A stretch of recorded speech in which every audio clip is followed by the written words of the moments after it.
स्वागत।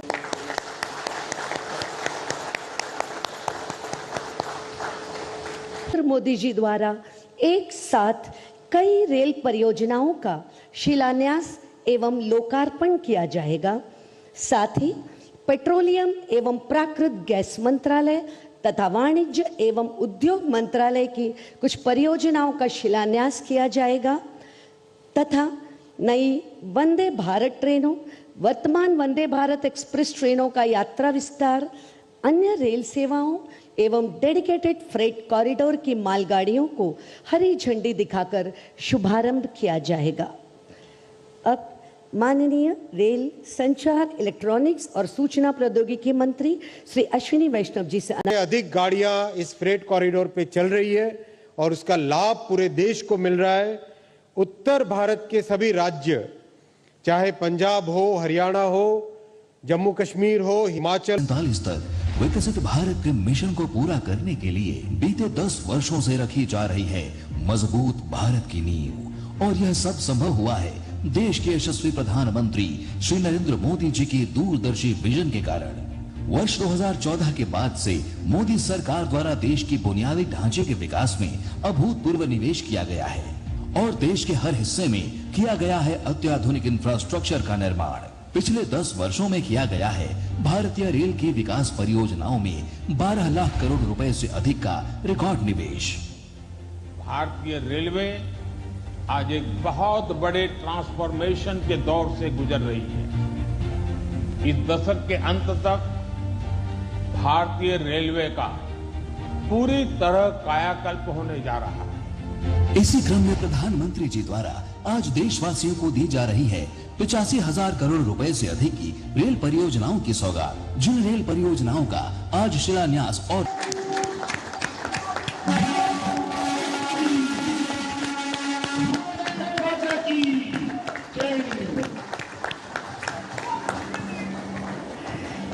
धन्यवाद माननीय प्रधानमंत्री जी। और अब वह महत्वपूर्ण क्षण आ गया है जब माननीय प्रधानमंत्री श्री नरेंद्र मोदी जी अपने आशीर्वचनों से हम सभी का मार्गदर्शन करेंगे। माननीय प्रधानमंत्री महोदय से विनम्र अनुरोध है, अपने बहुमूल्य संबोधन से हमें अनुग्रहित करें।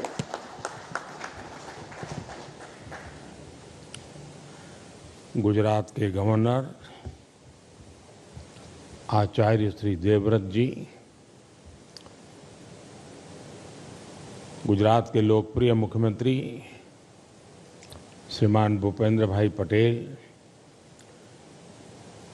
कैबिनेट में मेरे साथी रेल मंत्री श्री अश्विनी वैष्णव जी, संसद में मेरे सहयोगी, देश के कोने कोने से जुड़े सभी गवर्नर श्री, आदरणीय मुख्यमंत्रीगण, सांसदगण, विधायकगण, मंत्रीगण, और मैं स्क्रीन पर देख रहा हूं मेरे सामने 700 से ज्यादा स्थान पर वहां के सांसद के नेतृत्व में, वहां के मंत्री के नेतृत्व में लाखों लोग आज इस कार्यक्रम में जुड़े हैं।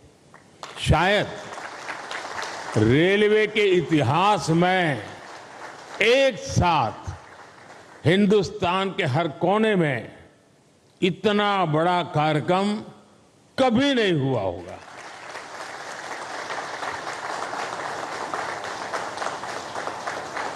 सौ साल में पहली बार हुआ ये कार्यक्रम होगा।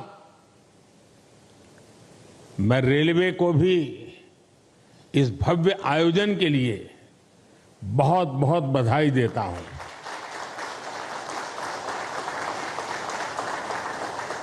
विकसित भारत के लिए हो रहे नवनिर्माण का लगातार विस्तार हो रहा है। देश के कोने कोने में परियोजनाओं का लोकार्पण हो रहा है, नई योजनाएं शुरू हो रही है।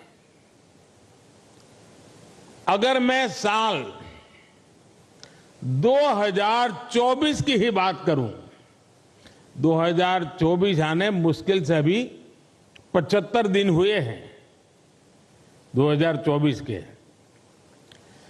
इन करीब करीब 75 दिन में 11 लाख करोड़ रुपए से ज्यादा की परियोजनाओं का लोकार्पण और शिलान्यास हो चुका है। और अगर मैं पिछले 10-12 दिन की बात करूं, पिछले 10-12 दिन में ही 7 लाख करोड़ रुपए से ज्यादा की परियोजनाओं का लोकार्पण और शिलान्यास हुआ है। आज भी विकसित भारत की दिशा में देश ने एक बहुत बड़ा कदम उठाया। इस कार्यक्रम में अब यहां 1 लाख करोड़ रुपए से ज्यादा की परियोजनाओं का और लोकार्पण और शिलान्यास हुआ है। और आप देखिए, आज 85,000 करोड़ रुपए, 85,000 करोड़ रुपए से अधिक से सिर्फ और सिर्फ रेलवे के प्रोजेक्ट देश को मिले हैं। और इसके उपरांत समय का अभाव रहता है मुझे, विकास में मैं गति को धीमी नहीं होने देना चाहता, और इसलिए आज रेलवे के ही कार्यक्रम में एक और कार्यक्रम जुड़ गया है पेट्रोलियम वालों का। और दहेज में, गुजरात में दहेज में 20,000 करोड़ रुपए से अधिक की लागत से बनने वाले पेट्रोकेमिकल परिसर का भी शिलान्यास हुआ है। और ये प्रोजेक्ट हाइड्रोजन उत्पादन के साथ साथ देश में पॉलीप्रोपिलीन की डिमांड को पूरा करने में अहम भूमिका निभाने वाला है। आज ही गुजरात और महाराष्ट्र में एकता मॉल्स का भी शिलान्यास हुआ है। ये एकता मॉल्स भारत के समृद्ध कुटीर उद्योग, हमारे हस्तशिल्प,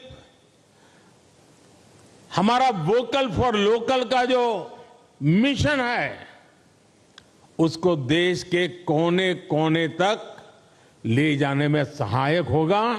और उसमें एक भारत श्रेष्ठ भारत की नींव को भी मजबूत होते हम देखेंगे।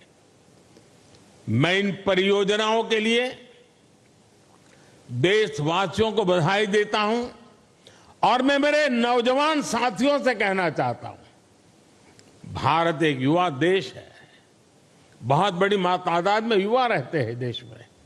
मैं खास तौर पर मेरे युवा साथियों से कहना चाहता हूं,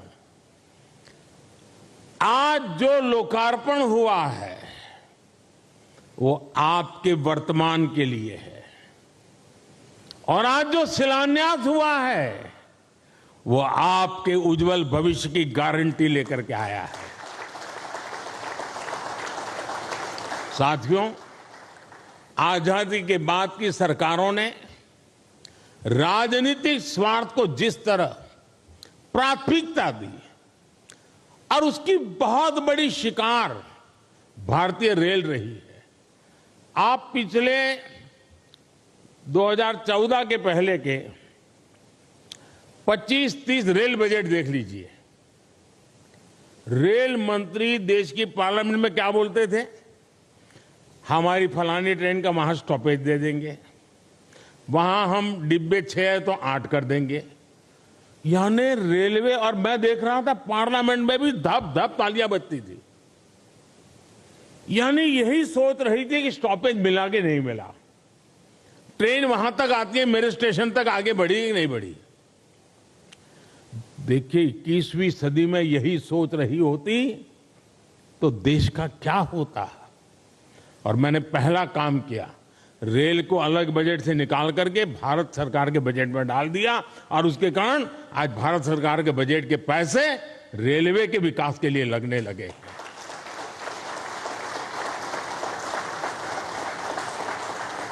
पिछले दिनों देखा है इन दशकों में समय की पाबंदी, आपने हालत देखा है। ट्रेन पर मेन लोग ये नहीं देखने जाते थे किस प्लेटफॉर्म पर कौन सी ट्रेन है, से, क्योंकि उस समय मोबाइल तो था नहीं, स्टेशन पे जाकर के देखना कि भाई कितनी लेट है। रिश्तेदारों को कहते भाई रुके रहो, पता नहीं ट्रेन कब आएगी, वरना घर वापस जाकर के फिर आएंगे। ये रहता था। स्वच्छता की समस्या, सुरक्षा, सहूलियत, हर चीज पैसेंजर के नसीब पर छोड़ दी गई थी। 2014 में देश में, आज से 10 साल पहले, नॉर्थ ईस्ट के 6 राज्यों ऐसे थे जहां की राजधानी हमारे देश की रेलवे से नहीं जुड़ी थी। 2014 में देश में 10,000 से ज्यादा ऐसे रेल फाटक थे, 10,000 से ज्यादा, जहां कोई व्यक्ति नहीं था, लगातार एक्सीडेंट होते थे और उसके कारण हमारे होनहार बच्चों को, नौजवानों को हमें खोना पड़ता था। 2014 में देश में सिर्फ 35% रेल लाइनों का इलेक्ट्रिफिकेशन हुआ था। पहले की सरकारों के लिए रेल लाइनों का दोहरीकरण भी उनकी प्राथमिकता में ही नहीं था। इस परिस्थिति में हर पल कौन मुसीबतें झेल रहा था, कौन परेशानियों में पीसा जाता था?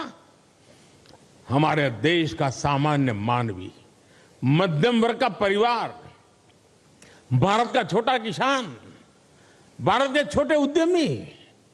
आप याद करिए, रेलवे रिजर्वेशन, उसकी भी क्या हाल था।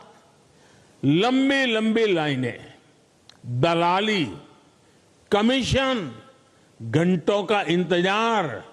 लोगों ने भी सोच लिया था कि अब ये हालत कभी नहीं। सबने माना था भाई रेलवे बस ऐसी है, मुसीबत है, चलो 2-4 घंटे सफर करनी है, कर लेंगे, चिल्लाओ मत। यही जिंदगी हो गई थी।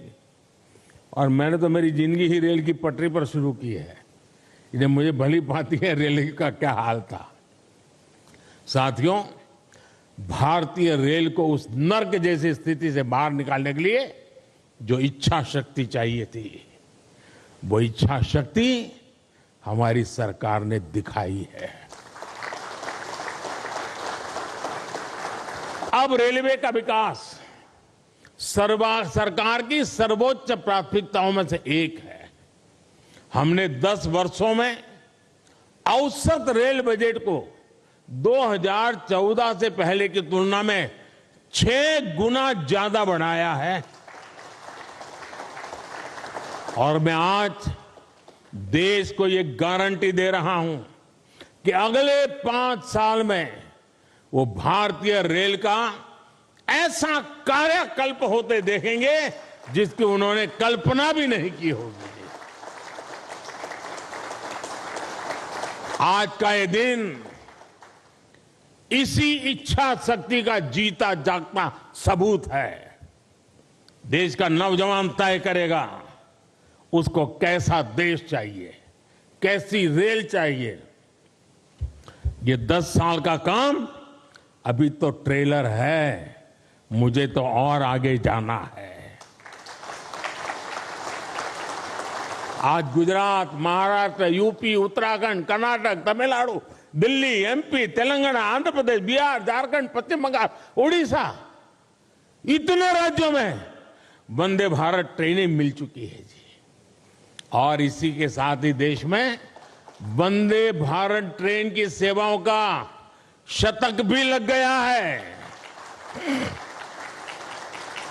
वंदे भारत ट्रेनों का नेटवर्क अब देश के 250 से अधिक जिलों तक पहुंच चुका है। जन भावनाओं का सम्मान करते हुए सरकार वंदे भारत ट्रेनों का रूट भी लगातार बढ़ा रही है। अहमदाबाद जामनगर वंदे भारत ट्रेन अब द्वारिका तक जाएगी। और मैं तो अभी द्वारिका में जाकर के डुबकी लगा के आया हूं। अजमेर, दिल्ली, सराय रोहिल्ला वंदे भारत एक्सप्रेस अब चंडीगढ़ तक जाएगी। गोरखपुर लखनऊ वंदे भारत एक्सप्रेस अब प्रयागराज तक जाएगी। और इस बार तो कुंभ का मेला होने वाला है, तो उसका महत्व और बढ़ जाएगा। तिरुवनंतपुरम कासरगोड वंदे भारत एक्सप्रेस मंगलुरु तक विस्तार किया गया है। साथियों, हम दुनिया भर में कहीं भी देखें, जो देश समृद्ध हुए, औद्योगिक रूप से सक्षम हुए, उनमें रेलवे की बहुत बड़ी भूमिका रही है। इसलिए रेलवे का कायाकल्प भी विकसित भारत की गारंटी है।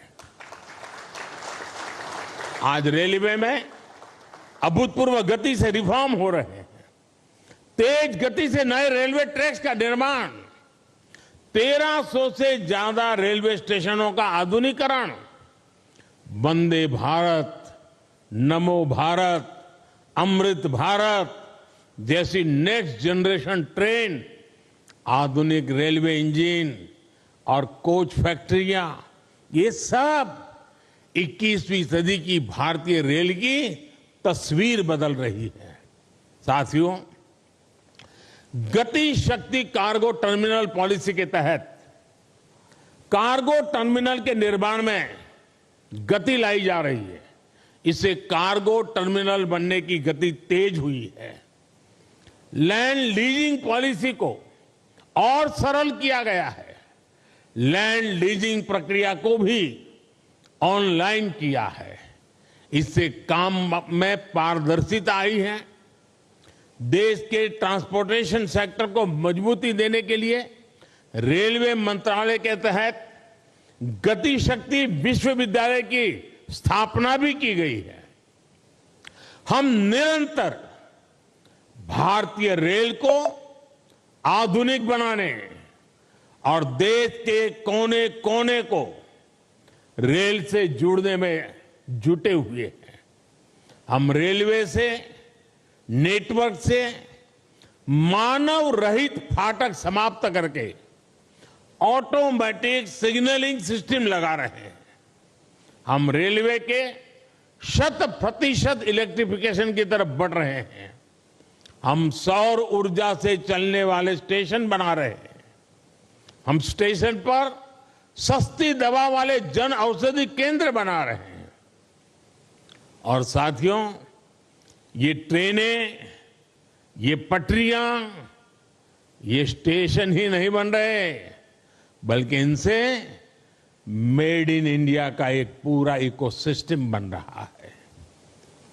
देश में बने लोकोमोटिव हो या ट्रेन के डिब्बे हो, लोकोमोटिव हो या ट्रेन के डिब्बे हो, भारत से Sri Lanka, Mozambique, Senegal, Myanmar, Sudan जैसे देशों तक हमारे ये प्रोडक्ट एक्सपोर्ट किए जा रहे हैं। भारत में बनी सेमी हाई स्पीड ट्रेनों की डिमांड दुनिया में बढ़ेगी तो कितने ही नए कारखाने यहां लगेंगे।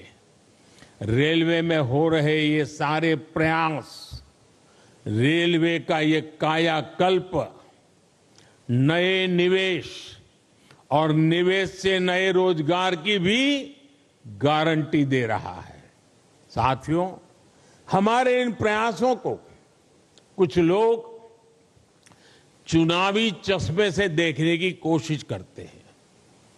हमारे लिए ये विकास कार्य सरकार बनाने के लिए नहीं, ये विकास कार्य सिर्फ और सिर्फ देश बनाने का मिशन है।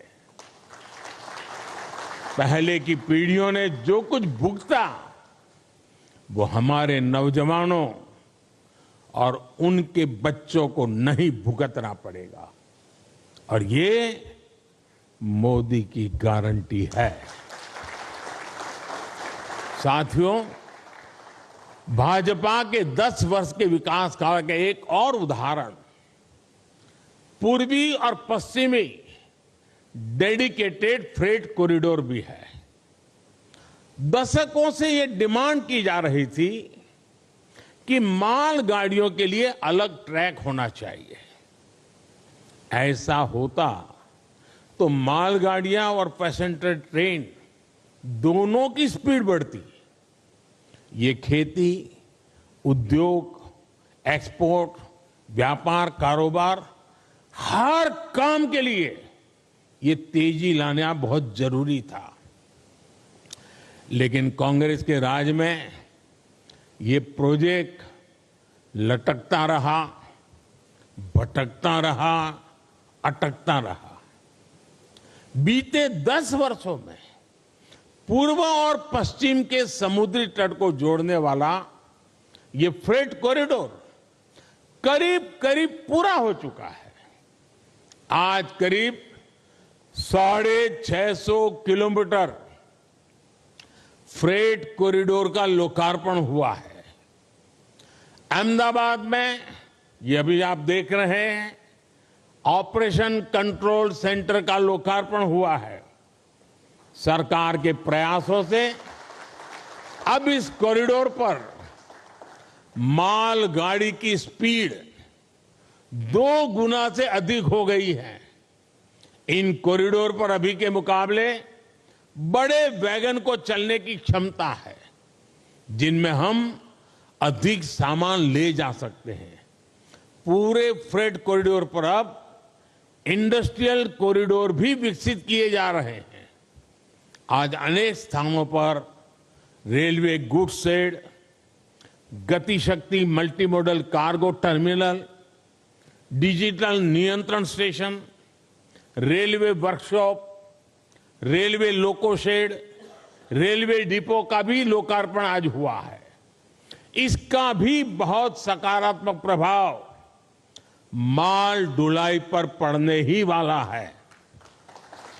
साथियों, भारतीय रेल को हम आत्मनिर्भर भारत का भी एक नया माध्यम बना रहे हैं। मैं वोकल फॉर लोकल का प्रचारक हूं, तो भारतीय रेल वोकल फॉर लोकल का एक सशक्त माध्यम है।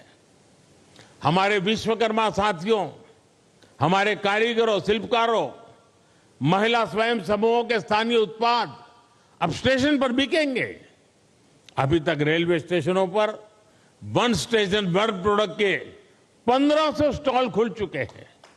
इसका लाभ हमारे हजारों गरीब भाई बहनों को हो रहा है। साथियों, मुझे खुशी है कि भारतीय रेलवे आज विरासत भी विकास भी इस मंत्र को साकार करते हुए क्षेत्रीय संस्कृति और आस्था से जुड़े पर्यटन को भी बढ़ावा दे रही है। आज देश में रामायण सर्किट, गुरु कृपा सर्किट, जैन यात्रा पर भारत गौरव ट्रेनें चल रही है। यही नहीं, आस्था स्पेशल ट्रेन तो देश के कोने से श्री राम भक्तों को अयोध्या तक ले जा रही है। अब तक करीब 350 आस्था ट्रेनें चली हैं और इनके माध्यम से 4.5 लाख से ज्यादा श्रद्धालुओं ने अयोध्या में रामलला के दर्शन किए। साथियों, भारतीय रेल आधुनिकता की रफ्तार पर ऐसे ही तेजी से आगे बढ़ती रहेगी और ये मोदी की गारंटी है। सभी देशवासियों के सहयोग से विकास का ये उत्सव भी निरंतर जारी रहेगा। एक बार फिर मैं सभी मुख्यमंत्रियों का, गवर्नर जी का और इन 700 से अधिक स्थान पर जो इतनी बड़ी तादाद में लोग खड़े बैठे हैं, कार्यक्रम में आए हैं, और सुबह 9, साढ़े 9 बजे ये कार्यक्रम करना कोई सरल काम नहीं है, लेकिन देश का जनमानस विकास के साथ जुड़ गया है और इसीलिए ये नजारा देखने को मिल रहा है। जो इतनी बड़ी तादाद में आज आए हैं, इस कार्यक्रम में शरीक हुए, 700 से अधिक जिलों में ये विकास की एक नई लहर उनको अनुभव हो रही है। मैं आप सबका बहुत बहुत धन्यवाद करता हूं और मैं आप सबकी विदाई लेता हूं। नमस्कार।